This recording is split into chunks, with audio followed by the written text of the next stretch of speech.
Listen to Ryan Doyle.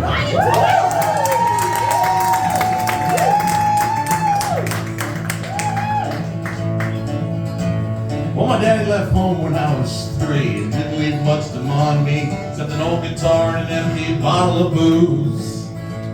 Now, I don't blame him because he run and hid, but the worst thing that he ever did was before he left, he went and named me Sue. He must have thought that was quite a joke. He got lots of laughs from a lot of folks I'd have to fight my whole life through. Yeah, it's true. Some gal would giggle and I'd get red, and some guy'd laugh, I'd bust his head. Life ain't easy for a boy named Sue. What can you do? But I grew up quick and I grew up mean. My fists got hard and my wits got keen. I'd roam from town to town to hide my shame. But I made a vow to the moon and stars. I'd search the honky-tonks and bars, and I'd find that man who gave me that awful name, and I'd kill him dead. That's right. You know, you make a vow every now and then. Sometimes it works out, sometimes it don't. But this was a particular way you don't give a fuck. Well, it was Gatlinburg in mid-July, and I just hit town, my throat was dry. I thought I'd stop and have myself a brew. In an old saloon in a street of mud, there at a table dealing studs, sat the angry, mangy dog that named me Sue. Oh, it's on. Well, I knew that snake was my own sweet dad. From a worn-out photo that my mother had, I saw that scar in his face and his evil eye.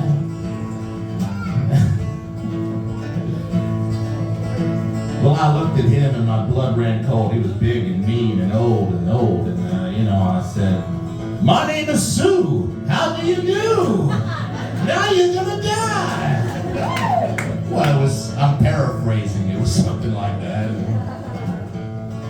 Well, I hit him hard right between the eyes and he went down, but to my surprise, he jumped up with a knife and cut off a piece of my ear. So I smashed a chair right across his teeth and he crashed through the wall and into the street, kicking and gouging the mud and the blood and the beard. Wow, you're going fast, Ryan. Ryan, you got someplace to go? I mean, Merry Christmas, everybody. It's Ryan Doyle up here playing for you.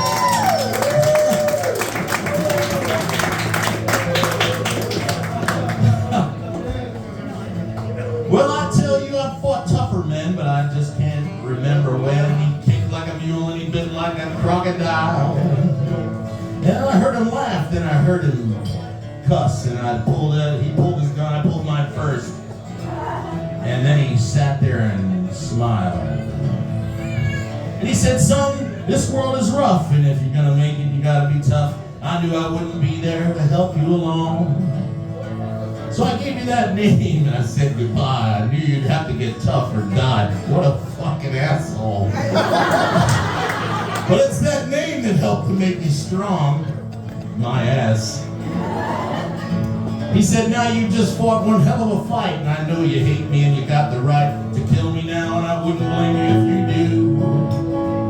But you ought to thank me before I die for the gravel in your gut and the spit in your eye, because I'm the son of a bitch that named you Sue." What could I do? I mean, now that I think about it, that name would probably fly these days a little bit better than back in my day. Name him Sue, whatever the hell. Back then, though, you can't be called Sue. Hell. Well, he said, "Now you just fought one hell of a fight, and I know you hate me and you got the right to kill me now, and I wouldn't blame you if you do. But you ought to thank me before I die for the gravel in your gut and the spit in your eye, because I'm the son of a bitch that named you Sue."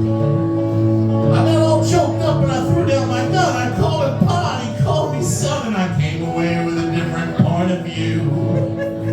And I think about him now and then, every time I try and every time I win.